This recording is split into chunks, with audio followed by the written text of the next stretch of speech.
Welcome back to Your Average Witch, where we talk about witch life, witch stories, and sometimes a little witchcraft on the full and new moon every month. Before we get started this week, I wanted to do a little celebrating because June 1st is the 1-year anniversary of this podcast. To celebrate, I'm going to be doing a collaborative giveaway with some witchy artisans on Instagram, Facebook, and Twitter. Be sure you're following Your Average Witch on social media so you don't miss the posts on how you can win some awesome prizes.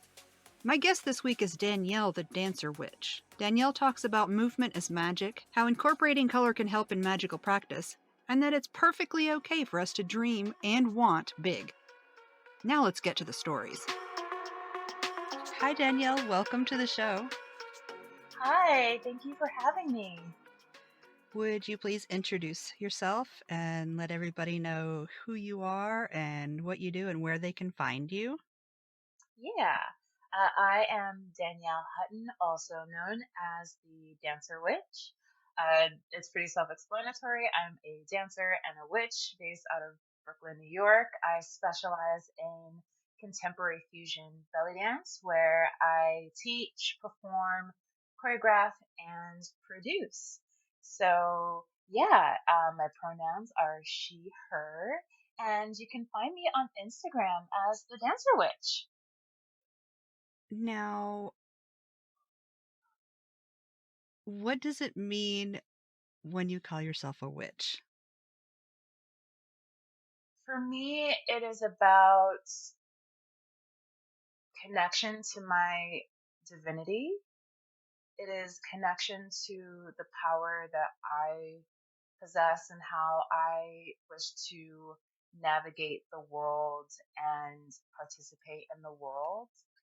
It is a connection to my ancestors. That's actually something that's very important to me, is knowing, that my ancestors are with me and guiding me and supporting me. And, it's being able to not live by anyone else's terms or anyone else's standards, but fully embodying myself in all of my glory, good, bad, shadows, lightness, everything.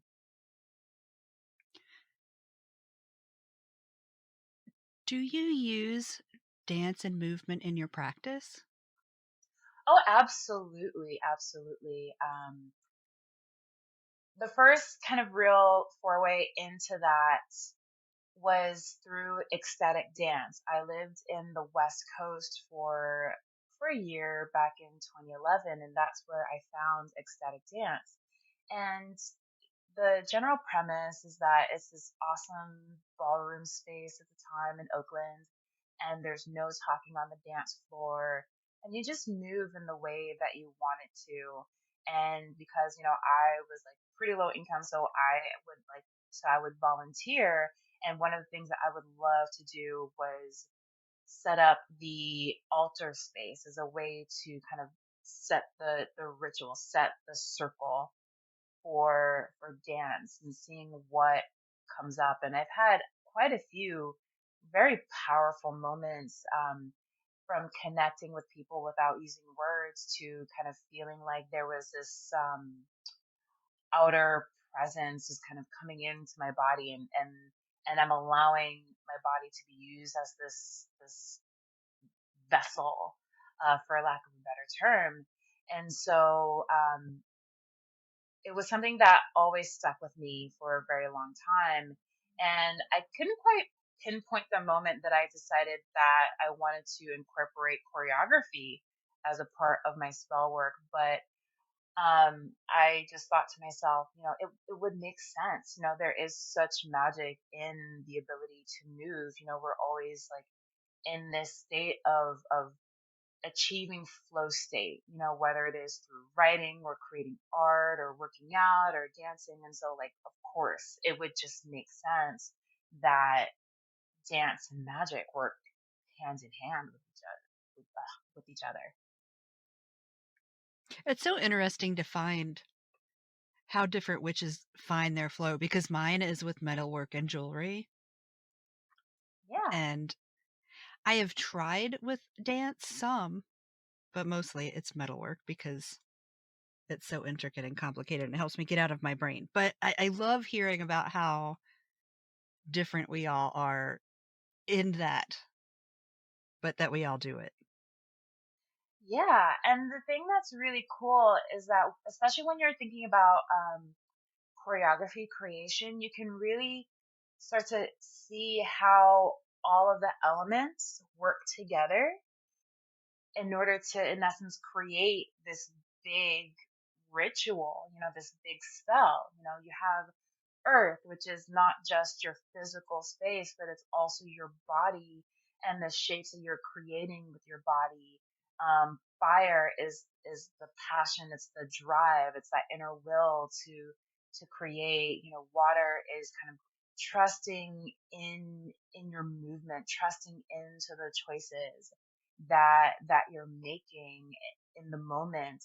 And then air, it's all about the communication, like what it is that you're projecting outward into the universe, that you're asking for. So for me, it was just something that made so much sense, and it was like, why not use it? Why not? Do you have any daily rituals that you'll share with us? Yeah. So to give a little bit of backstory, I've been doing this work called Sensual Movement Manifestation, and it was organized and facilitated by Sarah Beyer, who's absolutely amazing human being and Mm-hmm. artist. And so what I like to do in the morning is that I will like to kind of write a statement of what I desire, how it would make me feel to be able to have it. And then I like to pull a tarot and an oracle card for myself. And so that's something that I do every day. I also journal. I love writing. I love journaling. I have, I've gone through about 8 journals in the past 2 years, and they're all like pretty big, a lot of pages type journals that should, in theory, be very, very hard to get through in a short amount of time, but I am able to do it. And so that is a very big part of my practice, of my ritual, just like having the space to just set like what it is that I want for myself for the day, allow myself to release all thoughts. And then when I actually do the movement, it varies, but at the very least, I have that desire and I make it very clear and make it known right from the beginning. I want to do that now. I want to do your thing now. Yeah, it's really fun, and I'm Oh my really gosh. grateful to be able to do it.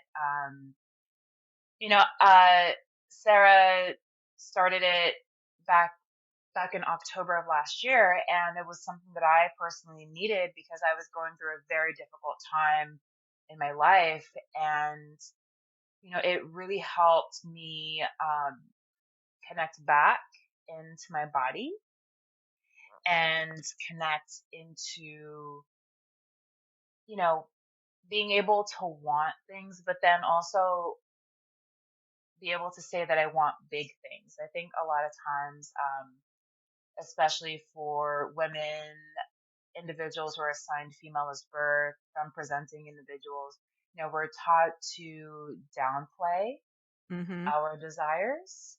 And so it's like, what if we allow ourselves to actually desire big? And it was a very big help in terms of getting me through it. It wasn't the only thing, I will admit, but being able to connect to my body in that way again, especially since I was in a like peak survival mode at that time, I think helped me kind of weather that storm that was my life last year. Yeah, I can't even differentiate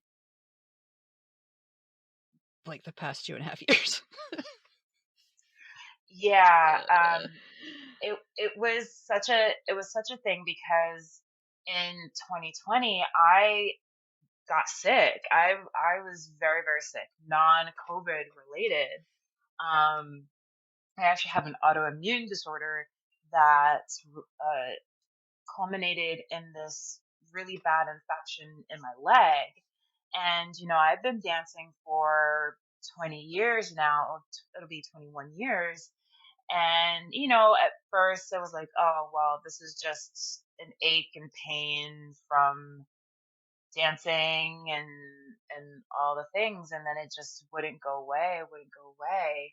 And at first I thought that it was sciatica and, you know, doing all these things that were helping. And at one point, I had to do a show, aphrodisiac, and I could barely walk, much less dance. Like I would be limping if I wanted to get from my bed to my living room, and it could take me like 5 minutes, versus 10 seconds. And, that was where I did a performance just sitting in a chair. All the while I didn't know that I was in sepsis. you know, Jeez. yeah, yeah. Like maybe a week and a half after filming that, I was in the hospital for 4 days. I It's was like, weird how okay, we can push ourselves to do things like that and then find out later what we were doing. and the funny thing was that in 2019, I was just saying, I'm getting tired. I'm getting tired. I need to scale back a little bit. I need to be more discerning about the shows that I do because, this is being very draining. And, of course that is very much like the body's signal of like rest, rest, rest. But then, I didn't. I kept going until collectively the universe was like, nope, Yeah. we're not doing anything. Look, I And told then you it all, once. and then it all came to a head. And it's not to say that like the universe caused my illness or anything like that. Like I'm aware that what I have is genetic. Um, but it was kind of interesting that in the time that I was saying like I'm tired and I want to rest was also the same time that my illness came to a head. And of course, like after the doctors first found out what was going on, I was not allowed to dance for for 2 months until I actually had to have the second surgery to in essence fix everything.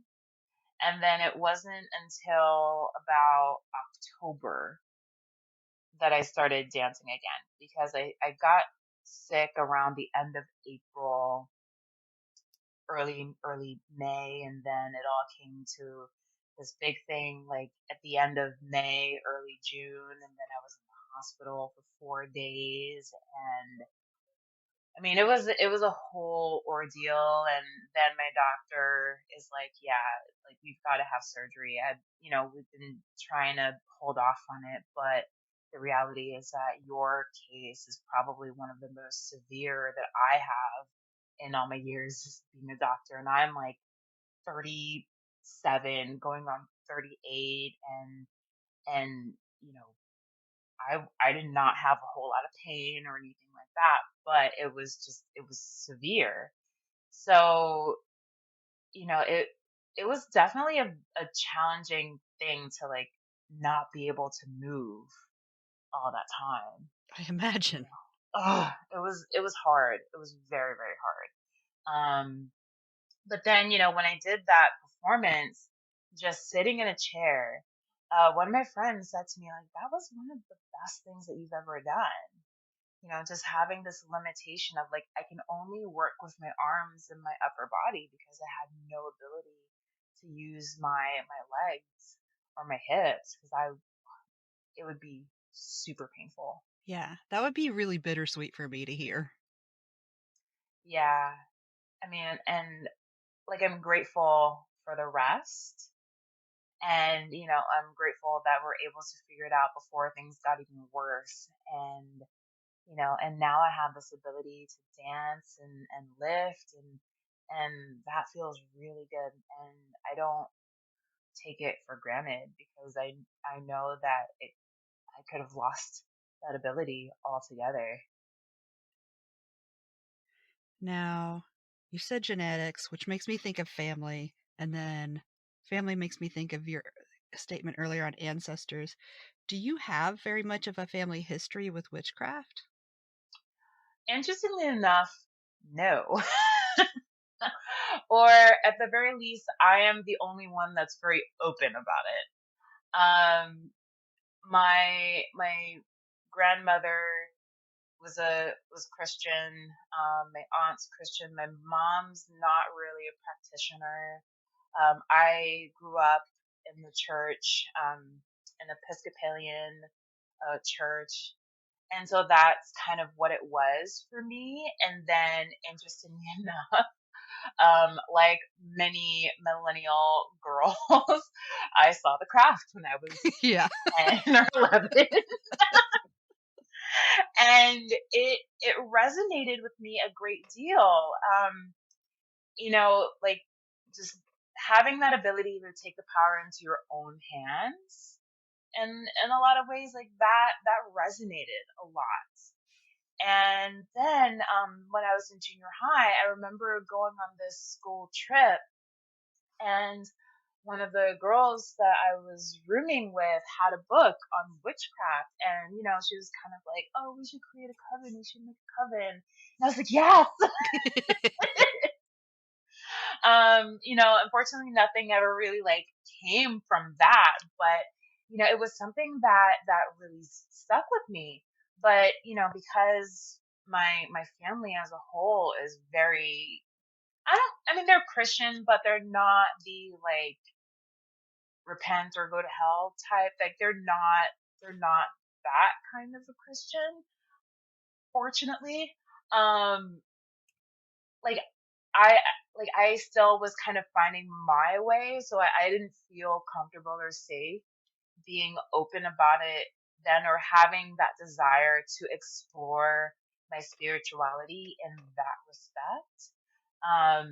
And so it was something that like I kept hidden to myself for a long time, and then I would just kind of dabble in and out, in and out.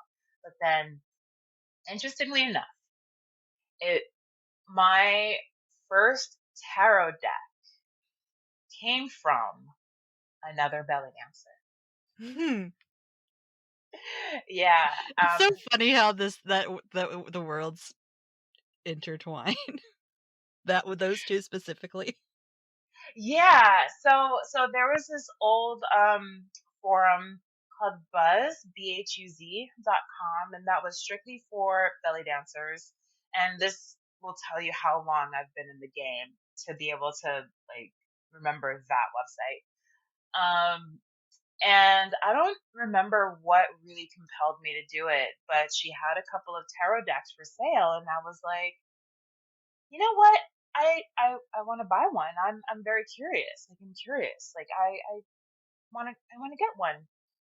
And I don't remember what deck it was that I got, but it was something that just like stuck with me. And then she and I would just connect on tarot decks, and we would talk about like decks we liked, tech decks we didn't like. We would give each other readings and things like that. It was like such a powerful thing, and to be able to kind of have that connection via dance, though like in a different way, it almost felt like it was something that was meant to happen.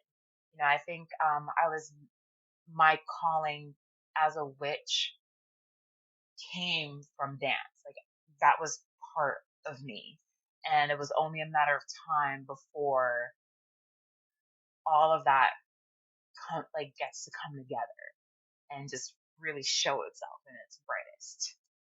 Like it still took even more time because I think I connected with her back in like 2007, 2008, but then I found ecstatic dance in 2011. Um, it still took time for me to kind of find that bridge, But then once I did, it really felt like a big, overwhelming yet super quiet yes. That's Like the that's how best. it felt for me. What would you say is your biggest motivator in your practice? I think the biggest motivator for my practice is the desire to live my life in my own way, on my own terms, and not having to answer to anyone else. And, you know, as I mentioned, I'm pretty open about being a witch and things like that. And, I'm lucky enough in that I've only had one instance of, someone trying to be like, what you're doing is sinful. But, like people don't pay me any minds. Like I kind of own own the kookiness, so to speak. Especially like when I'm at the gym. And what I like to do is on my whiteboard, I will write out my workout, and then I'll have a symbol or a create a sigil that has like the intention that I want. And, the coaches will come by and be like, oh, what does that symbol mean? And I would just simply say, oh, it's just an affirmation that I need for myself. And, I don't tell them what exactly the symbol means because, obviously that's private for me. But, I say it and they're like, okay, that's cool. I rock with that. Or, like sometimes I've joked about like, oh, if you need somebody to get out of your hair, like, I highly recommend, doing the freezer spell, just that sort of thing. Yeah. I'm just very like matter of fact about it. And like my community, like that, the crew, like they're completely aware and they're cool with it. I even offered to make like a protection slash safe travels like mini jar for an upcoming trip, and and he's like, yeah, I would totally appreciate it, that sort of thing, and yeah, for me, it's just like being able to just be myself and not have to apologize for it, because I think growing up, I was kind of trying to fit into other people's expectations of me. But then, at the same time, it's like, why does it feel like I'm a kid playing dress up and not, you know, not feeling like myself, whoever myself was at the time? I always felt like I had to apologize for existing, Yeah. Yeah. for Um, being, yeah, for being who I was and apologize. For, sorry, well, I'm sorry this is who I am and it's not what you needed me to be or expected. yeah. Uh, Someone the other day, I was a part of kind of a Zoom cocktail hour sort of, and this individual said something very powerful that resonated with me. And they said, pleasure is an act of resistance. And I was like, yes. Mhm. Like pleasure in that, like, in order to be completely and fully yourself when when you are marginalized, not just by gender, sexual orientation, race, socioeconomic status, you know, ability, that sort of thing. Like there is this expectation that suffering is expected and that we're just supposed to deal with suffering. But to be able to be like, yes, I am a black bisexual woman with an autoimmune disorder who's nearing 40, and blah blah blah, and I'm going to do things that give me pleasure, and I'm not going to apologize for it. it is, it can blow people's minds sometimes. Like it can, and it can be very, very uncomfortable because like in a lot of ways we are taught that we are not allowed to embrace pleasure. Pleasure is for the people who have means to be able to do so. Someone like Do me you is think that's like, American do you think that's an American thing? Like, if your country isn't based on a puritanical kind of patriarchal garbage, do you think they have that? I mean, I I can only speak from the American Yeah, me too. experience, but I think like any place that has capitalism is going to have that, like no doubt about it. Any society, any situation that has a very clear socioeconomic gap is going to have that. And that's not to say that like I know the answer because I don't, but But we it's can see definitely something's the wrong case. and not know how to fix it. I mean, just because I don't know how to Right. fix a car, I can tell it's broken. Right. Right. And and then it's like, what do you do when people are like, well, because you personally don't know how to fix it, then, well, we can't fix it, or why even bother to try to fix it? And, Exactly. yeah, Oh, that is oh my where things gosh. do get disheartening. Um, but I think, the first step is identifying the problem. And I think also, like, this is kind of why there is this newfound rejection of Christianity. Um, and it's because there is this identification of there being a problem, and how the union of white supremacy plus Christianity has been used as a tool for oppression.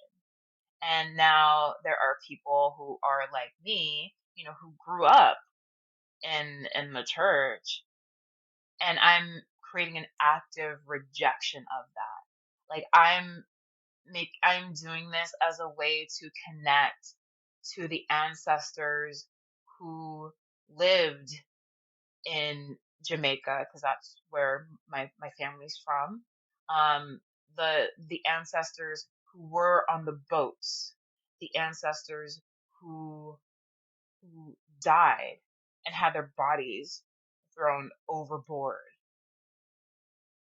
because they're the ones who matter to me.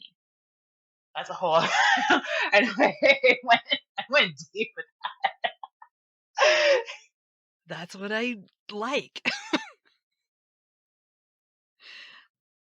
I like hearing Yeah, important things and meaningful things. and so I think part of part of being able to connect back to witchcraft, and when I say that it's about honoring the ancestors, it's like, I mean, it's really going back to honoring the ancestors, you know honoring the people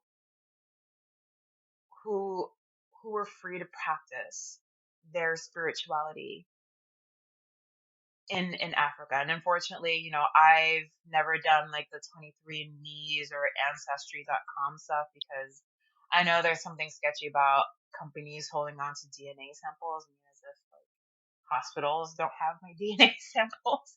Um, but like being able to connect back to them, and knowing that like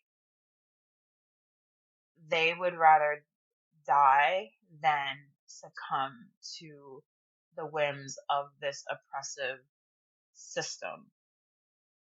That, like, I think that is what it is for me. Like I'm actively rejecting this oppressive system, even though like I am one person who has to live in it.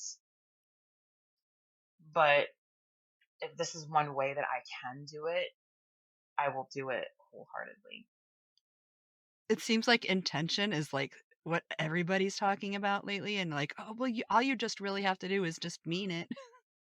Yeah, I mean, I think it's just one of those things that I almost feel like it's witchcraft 101, where it's like, yes, any, any spell, you don't have to like have big elaborate rituals, right? I don't do elaborate rituals. Like my spell work comes when I'm dancing slash choreographing or when I'm working out. But it can't always just be like, okay, here's this intention, but then I'm going to sit around and do nothing and wait for this intention to happen, right? Like you've got to be able to have that space to actually do the do the practical work, do the legwork, you know? So like let's say I want to create a spell to invite love into my life, right? It's not just about like getting the rose petals and hibiscus and vanilla. Like those are my particular plant allies. So I'm just using those as an example. Or getting my Venus oil and putting it and da da da and putting it out there, right? It's not enough to be that, but it's also about doing the shadow work around like how do I how do I become confident to put myself out there? How do I um how do I make make myself have the ability to speak with clarity and to be able to be confident enough to express interest in somebody, that sort of thing. It's like there's still kind of that practical part, right? Or like they want to go out on a date and you do that love spell, but then you're still sitting at But you never home. leave your house.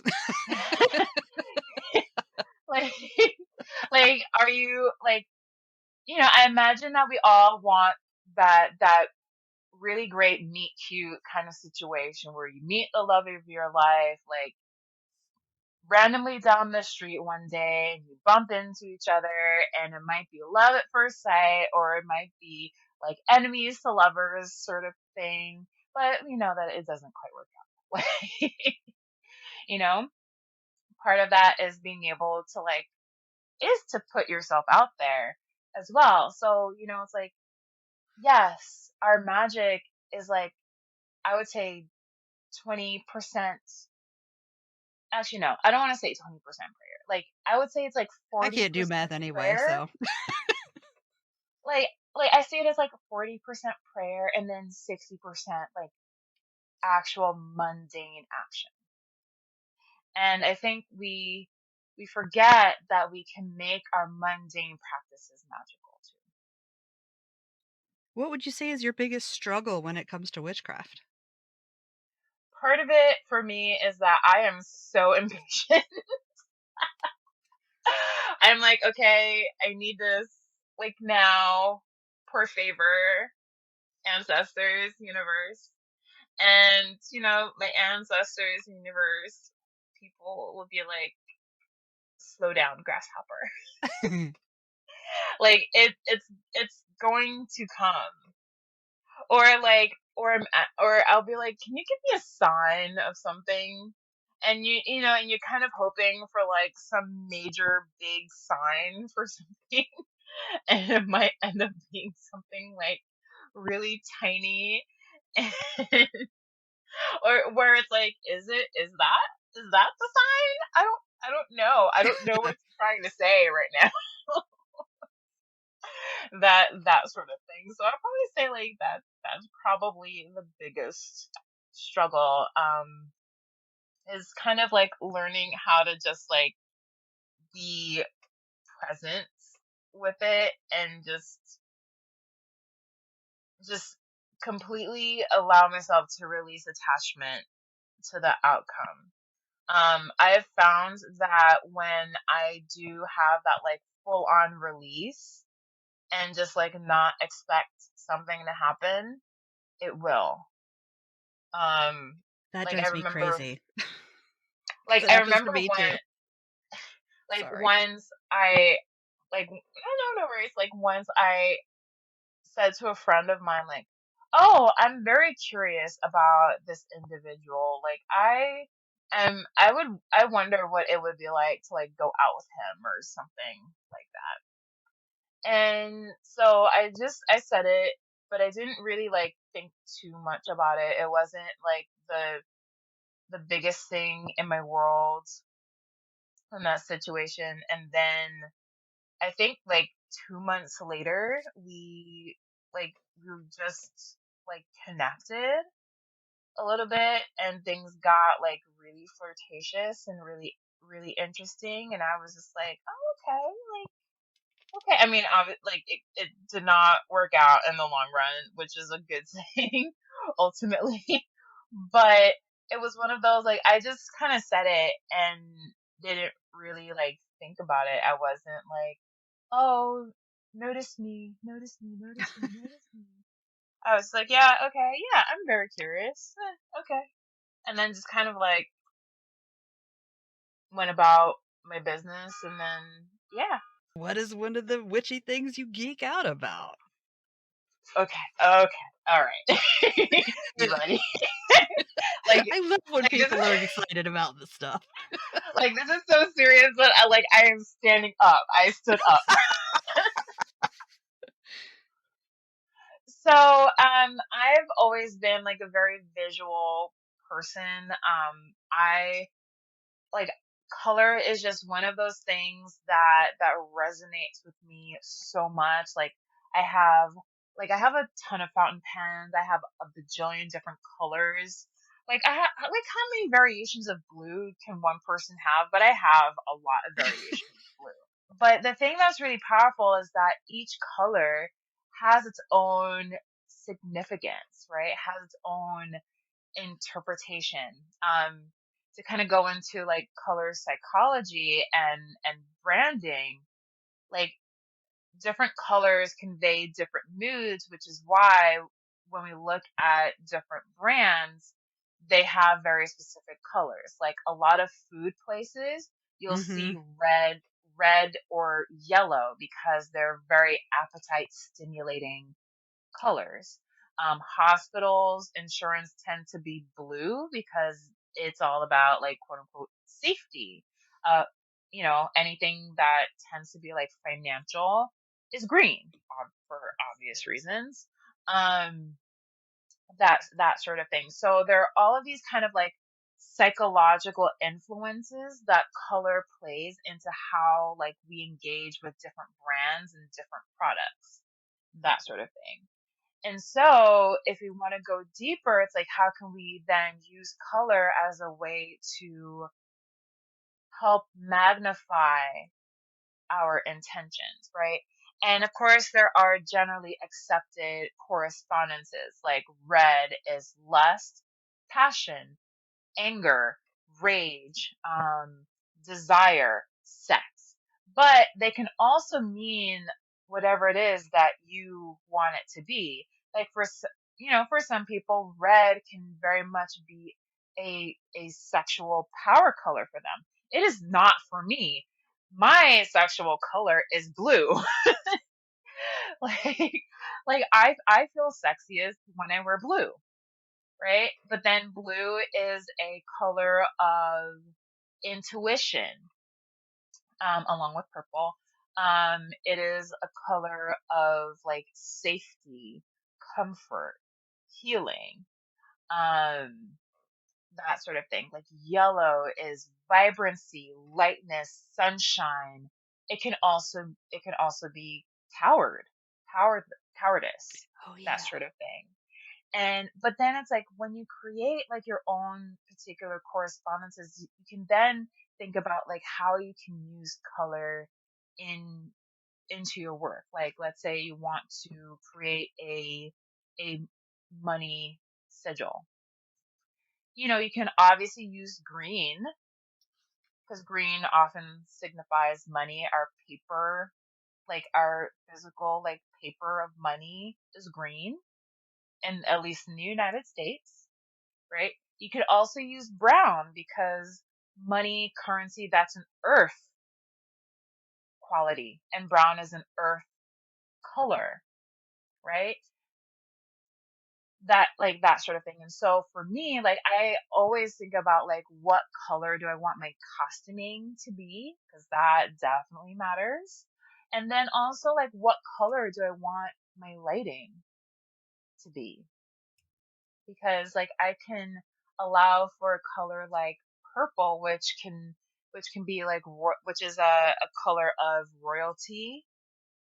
Which is why, side note, you will never see a flag that has the color purple in it because purple dye was extremely expensive, and you could only be like absolutely wealthy to have purple dye back in the day.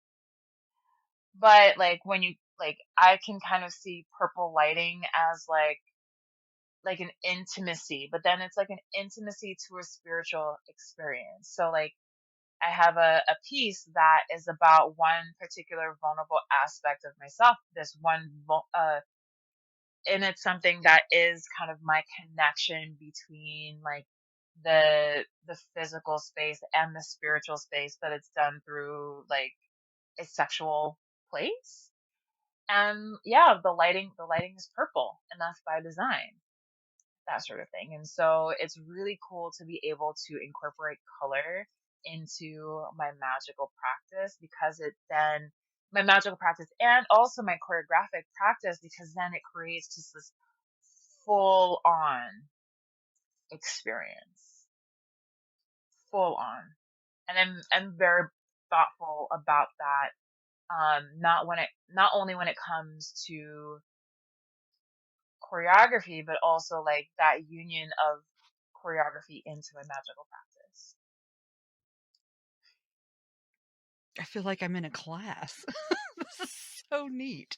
Oh my Like in God, a good way. it is, it's so cool. It is so cool to think about. Um, and even from a choreographic standpoint, like it's all about, and I think it works with every, like just like in a spell, you want to make sure that the tools that you have all make sense with each other, right? Like, am I like in a money drawing spell? Like, am I going to, I have like basil and cinnamon because cinnamon is a heat herb to help like jumpstart things. But then am I going to add lavender to that? That might not make sense. Like if your personal correspondence allows for that, awesome. For me, it wouldn't make sense to like add lavender to a money drawing spell. Although I can see why you would, but I almost feel like lavender would almost slow it down, and Yeah, especially if that's you have cinnamon yeah. that's trying to heat it up, to bring it quicker. But yeah, so it's kind of like then, when I'm creating a choreography and I have a song that might be like very aggressive in nature, um, but then am I going to wear like a glamorous costume for a piece of music that's aggressive? That doesn't make sense. It doesn't jive. And that's the thing that's very important in my magical and choreographic process.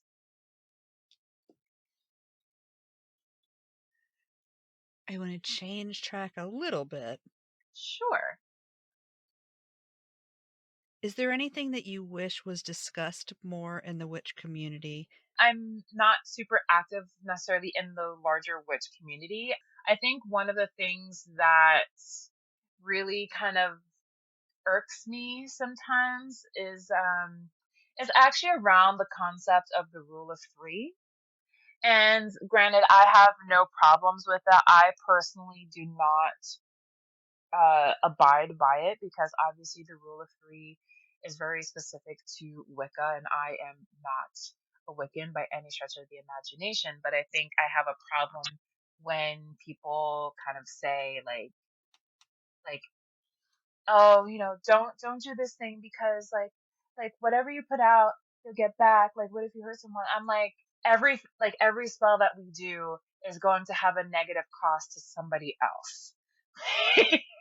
like like that's going to happen, right? When we're out looking for a job and we're doing a spell to, have the confidence to speak more eloquently, or or we're putting on a glamour in order to charm the interviewer, that sort of thing. And they feel so compelled that get they they decide to hire you. That means that someone else lost the opportunity for the job. Like you can't, like like opportunity costs happen. Like it happens. And so when people talk about, like, oh, you shouldn't curse anyone because of the rule of three, you shouldn't da da da da. Well, what if I put a protection spell on myself and then that person gets like hit by a car? Like, I didn't curse him. I didn't curse them. I just put a protection And on it bounced myself. back. And I guess it sounds like this person was trying to do something, and that's what happened. Yeah, You know, I don't get the rule of 3 myself. yeah. And then the other part too, it's like the whole oh I'm like white magic, black magic, gray magic. I'm like, do y'all understand the kind of racial implications around Yes. those terminologies?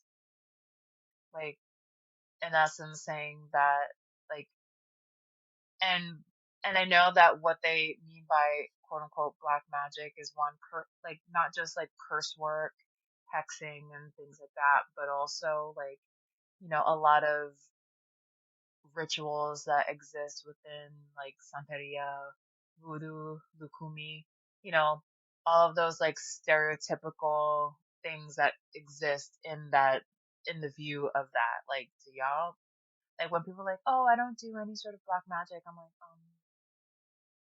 do y'all really understand what that means? Like, They do you, don't, though. you know?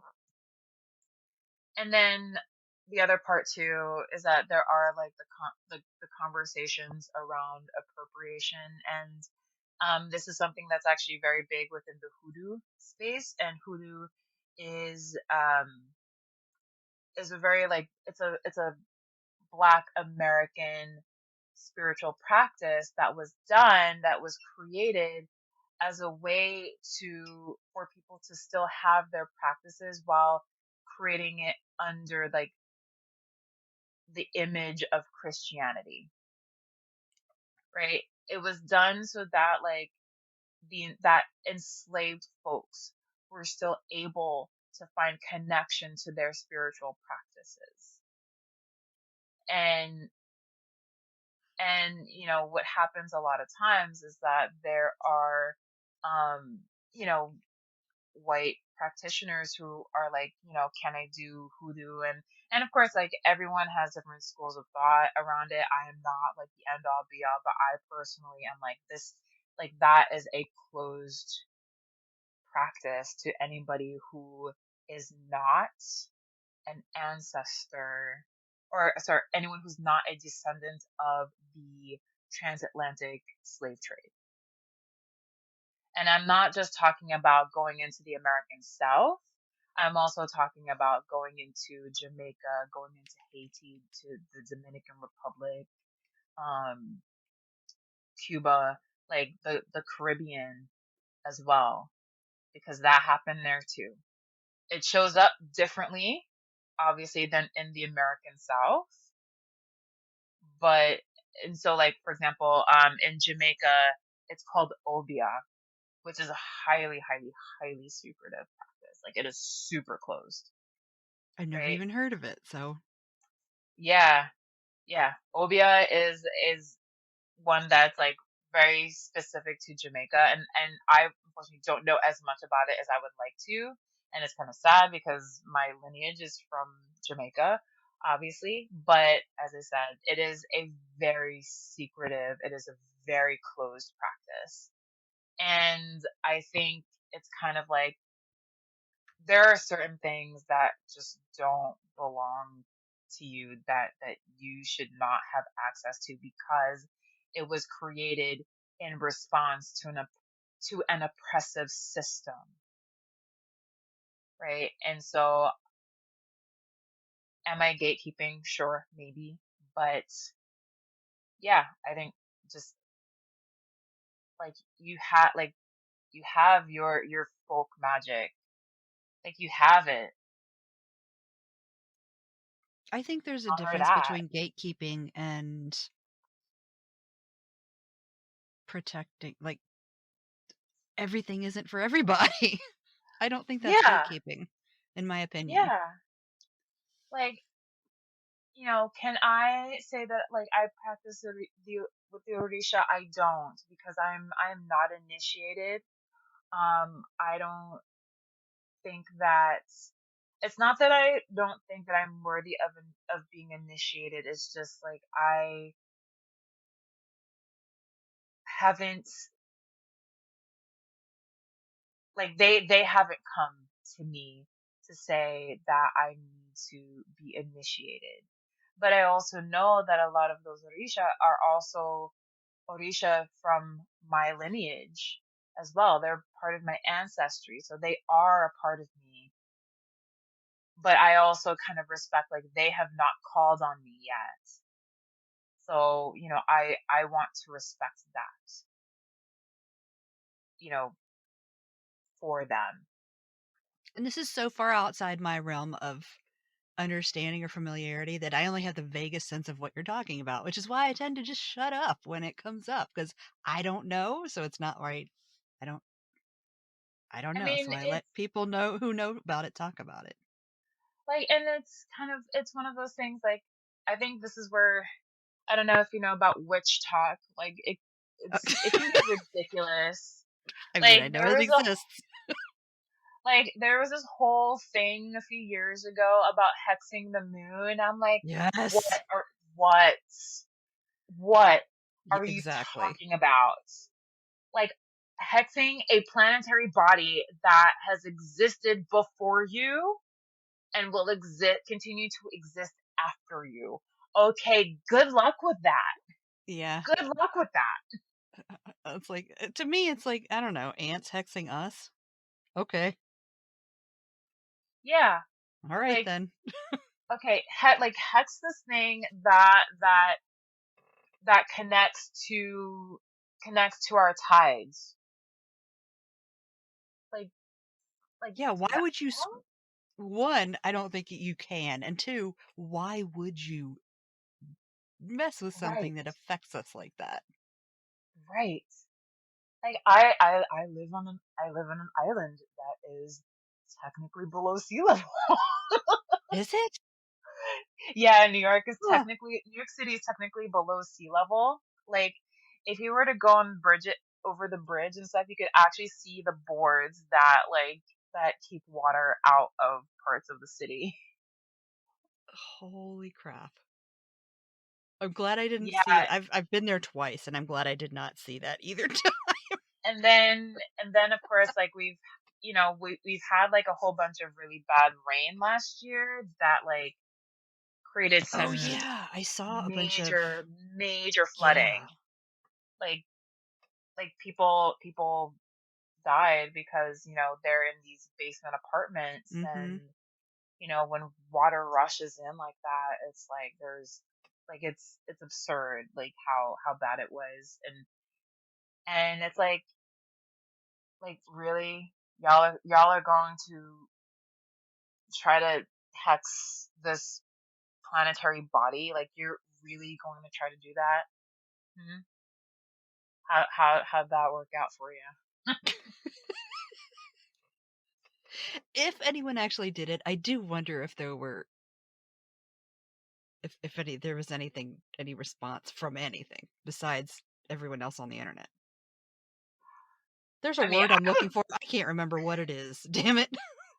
I mean, I would love to know myself. Like I imagine that it would have been like a whole lot of nothing because it's like the planets are bigger than us. Like it would be like trying to throw it'd be like the equivalent of like trying to throw a push pin at the moon. Like Like what is it that didn't gonna even do? notice. Like it's not Or gonna if it did care. notice, was there any sort of swatting away? Right. If it even made it that far. Yeah. You know? Probably not gonna go beyond like a couple of feet. You know? So that's where like certain things can be like absurd. And I think also a big part of it is like you do also need to respect like the deities, the orishas that you're working with. Like, and this is why I don't think like you can't, especially when it comes to the orishas, like you can't just work with the orishas. You can't say that like you're a daughter of Oshun because I know like almost everybody and their mother wanted to be like a daughter of Oshun because like she is kind of she is the orisha around like love and beauty and sensuality and war because she is both. Um, but like, why would you do that if she didn't call on you? Like, she didn't call on you, so why? You know, like I can't be like I'm a daughter of Oshun. I don't even I if they'd called on me, I probably wouldn't be a daughter of Oshun, and that's okay because they're all beautiful and they're all worthy of respect and love. But a big part of it is just like respecting where it comes from, respecting why it was there. It's like respecting the fact that like knowing that Christianity has been used as an oppressive tool and that like enslaved folks have had to create something that allows them to still find connection to their root spirituality without the fear of getting killed. Yeah. It's a big thing. It's a very, very Yeah. big. Yeah. I mean, Dang, now I and don't even feel for like it even myself. another question.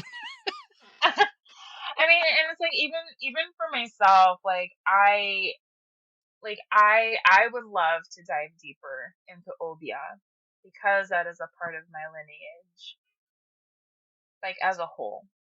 Being a daughter of Jamaican parents. But because I don't like once again, like Obia is a very secretive practice. It is a very closed practice. And, like there's a rumor that someone in my family does it, but I don't like her, so I wouldn't trust to go to her anyway. Um, but like it would mean like needing to find somebody who is reputable, who is trustworthy, and is willing to share that knowledge. And I think the ones who are reputable and trustworthy to share that knowledge are not the ones who are really sharing that knowledge willy nilly. That makes sense. I Because, mean, if they're trustworthy and they understand it's secret.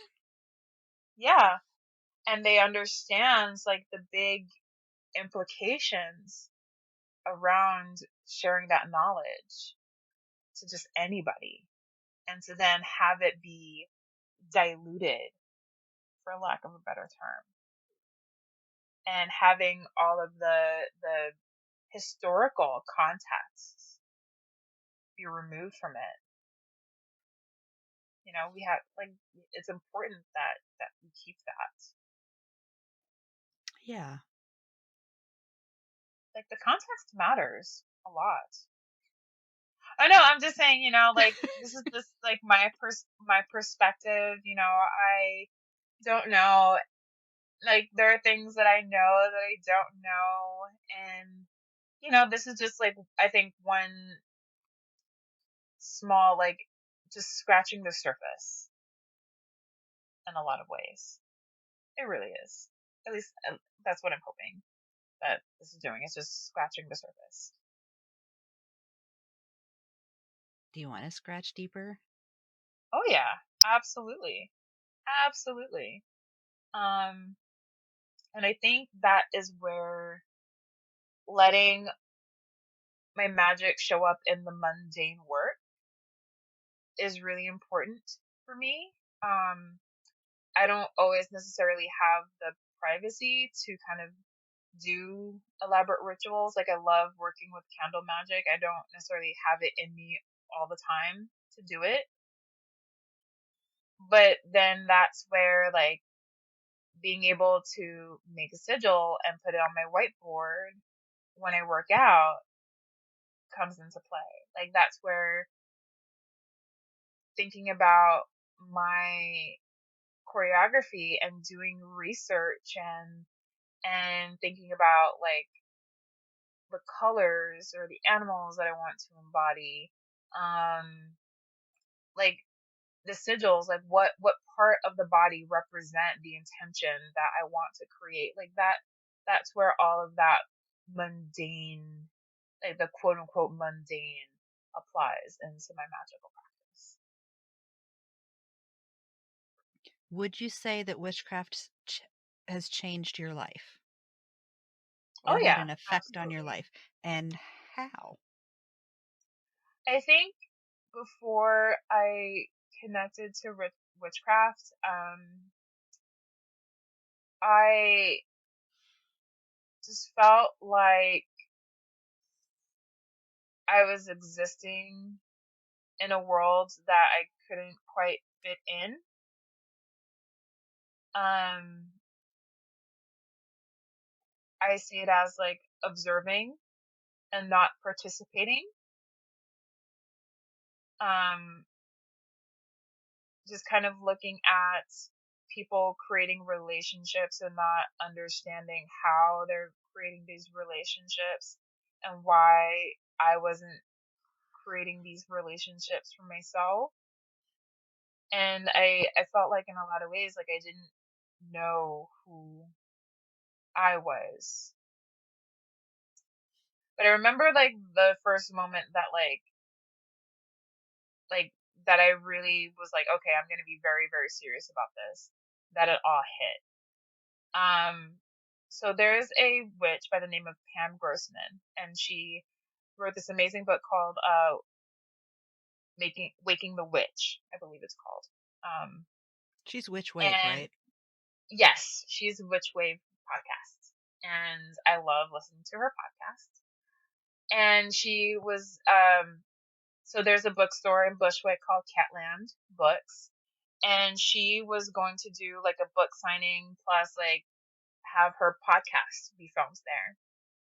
And I signed up because I wanted to be part of the audience, and so I went. And then I met this other amazing witch by the name of Crystal. Her name is Ultra Magica on Instagram, and she was like, "Oh my gosh, we're gonna be friends." She just like came up to me and she's like, "Hi." I mean, some of it was also like, we were maybe there was like a handful of witches of color in the space, and so like we just like kind of like took to each other very, very quickly, and we just like hit it off, and then we met Majori, who is the punk priestess on Instagram, and her friend Brittany, and then we also met another witch named Abigail, and we just like we hit it off, and it felt so amazing to just have a community, like to just create this community of of witches, like to just we've gathered maybe twice, and then the pandemic happens, and blah. But like we've had these instances where first time we all got together, hung out at Central Park, and we're doing readings for each other, just talking about our magical practice. Then one day, like in February before the pandemic, when we all got together, we made like spell jars. We did some candle magic, and we watched The Craft. Like it was so funny because I'm the oldest of all of them, so I was like, yeah. And so it felt so amazing to just be in this community of like-minded people, of people Yes. who, in a lot of ways, like, even though we have to navigate this world as best we can, there's also still this thing that serves as an act of rejection of what is, you know, and it was such a powerful moment. And even just like that one moment of, I'm on my way there, and I was like, man, it'd be really awesome to just like meet some really cool people. Like, how cool would it be to have like a coven? And then all of a sudden, like, I meet Crystal, and the rest is history. Like, unfortunately, like we haven't gathered as much, and uh one of the members had to move away, but we're all still just like so very connected with each other. And it's yeah, it's amazing to be able to just like have that, and to know that it came from being a witch, and being able to own it and be unapologetic about it.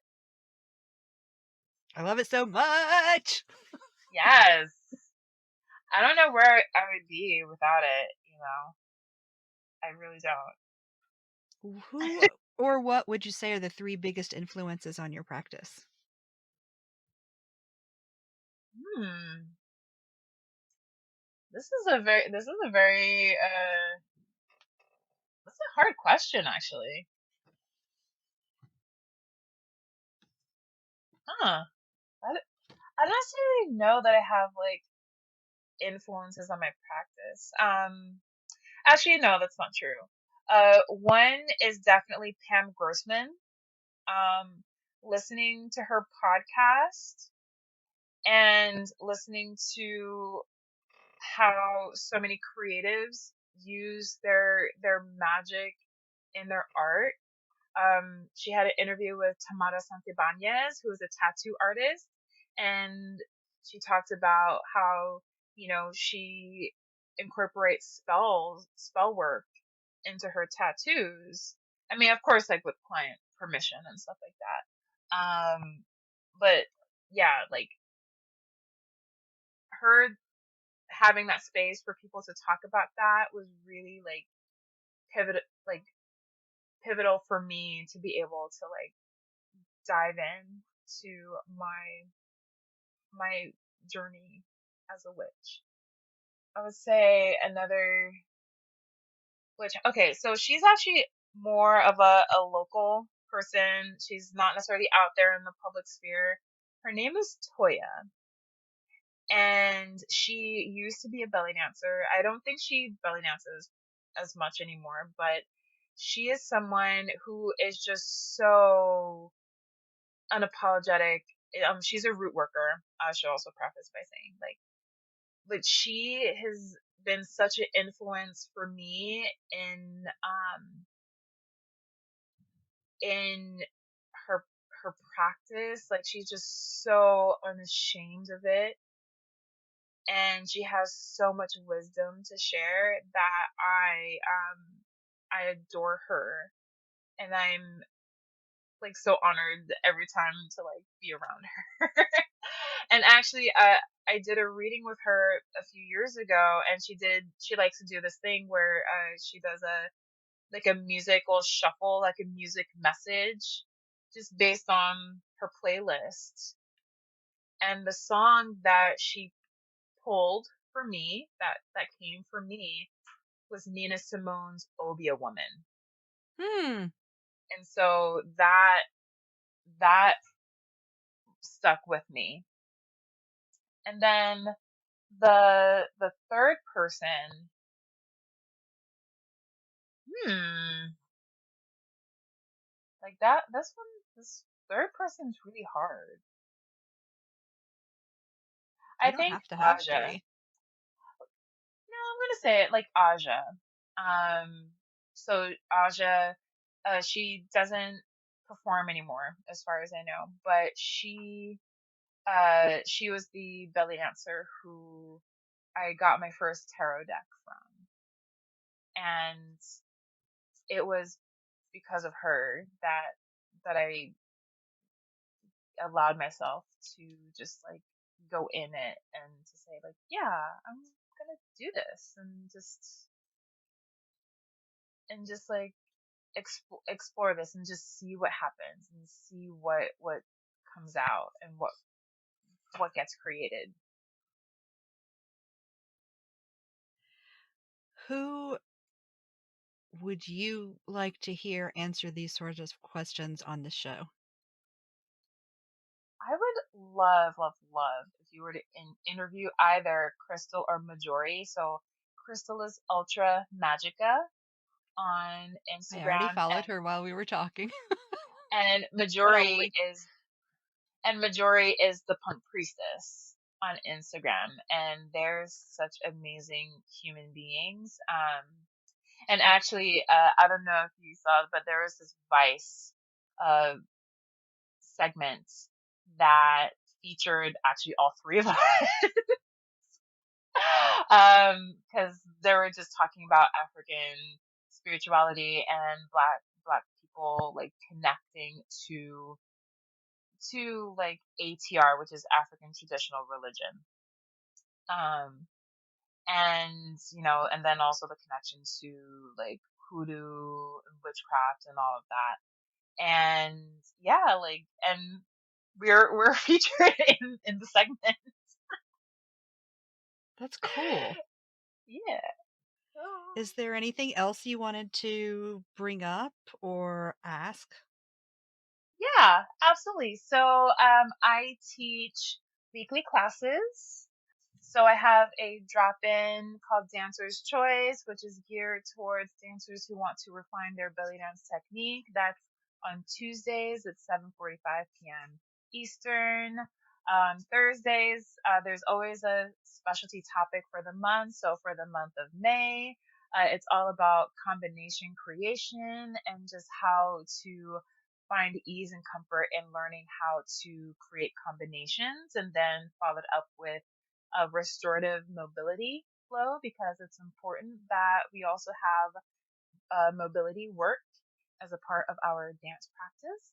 But then my And favorite life. It's also part of your life. I am life, yeah, suffering because I didn't do that. So people go do that.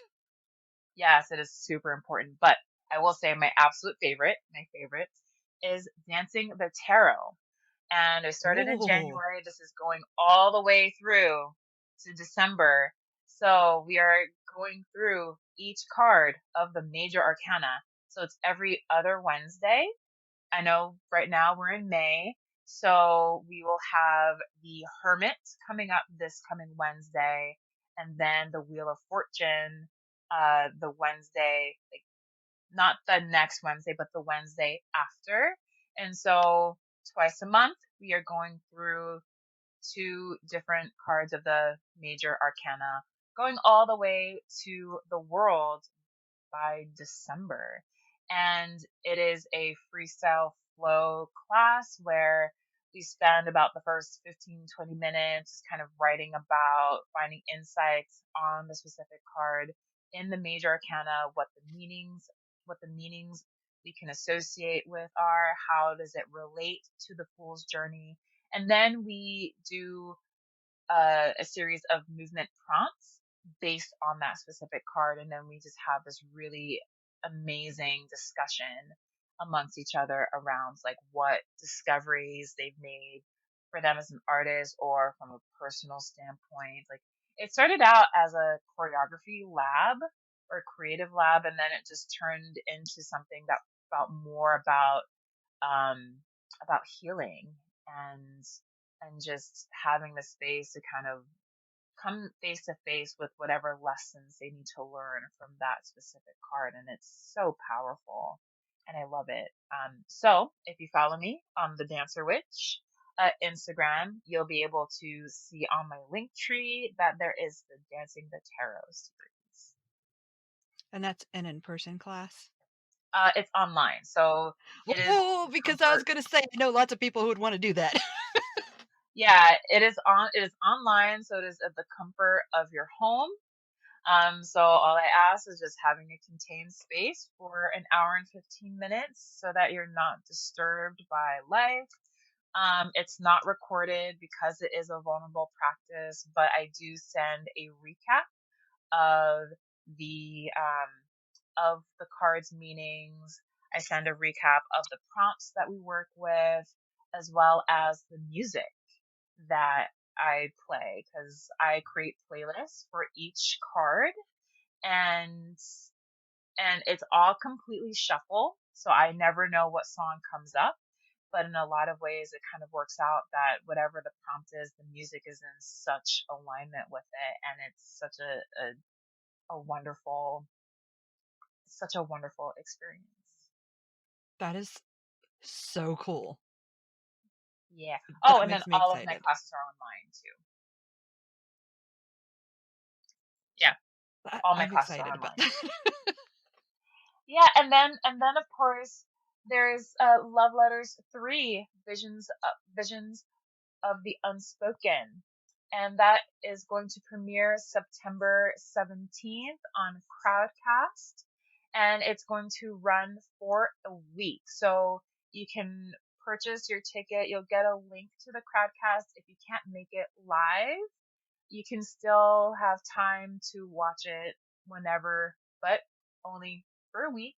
And there are so many amazing performers. I have Brenna Crowley, Amy Sigil, Michelle Sorensen, Bevan Cool. Victoria, Mei Yang, Elsa, Undine, Ebony Qualls, Aubrey Yay! Hill, Heather Labonte, and Francesca Vanni. There's like such amazing dancers and movers and filmmakers, and I highly recommend it. Once again, if you visit my page on Instagram, you'll also see a link to the Eventbrite to purchase a ticket. And then once you purchase, you'll be able to register for the crowdcast. And then on September 17th at 7 p.m. Eastern, we will premiere. And it'll be in the show notes below. Now, the final questions. Well, Yay! they're not actually questions, but number one, please recommend something, anything at all. Doesn't have to be witch or dance or anything related. It can be something random like, hey, I saw this really cool TV show, or I really like this brand of peanut butter. Recommend something to the listeners. Soap carving ASMR is great. I do really like that. It sounds so nice. Especially the soap cubes. Oh my gosh, Yes. it is amazing. Oh, where it falls. Yes. Or like they're crushing the roses to the soap roses. Fantastic. I don't even know how I found it, but it's the best. It's the Second best. thing. Yes. Second thing. Please tell me a story that you love to tell. Oh, I have a perfect one. I have a perfect one. So apparently I have a move called the Danielle that my friends have declared the Danielle. And it's basically like I have one arm that's curved upwards and one arm that's curved downwards, and I have a tilt in my body. And so one of my friends pointed out, like, yeah, you have that Danielle. Like, I've declared her the Danielle. and so on and so forth. I'm like, I don't have a move. That's not my move. And they're like, yeah, that's your move. So then another friend of mine came by, and friend A was like, hey, do you know the Danielle? This friend who Oh was no. drunk, mind you,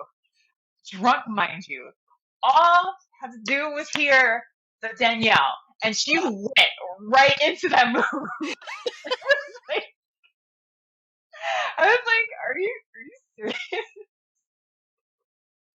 Like, and afterwards, I was like, you know what? I'm not gonna do that move anymore because it's what people expect. The But things that yeah, your friends tell you about you. indeed. Well, thank you so much for being on the show and for talking to me. I had such a good time. It was Oh, very educational. it's so much fun. Thank you. Yay!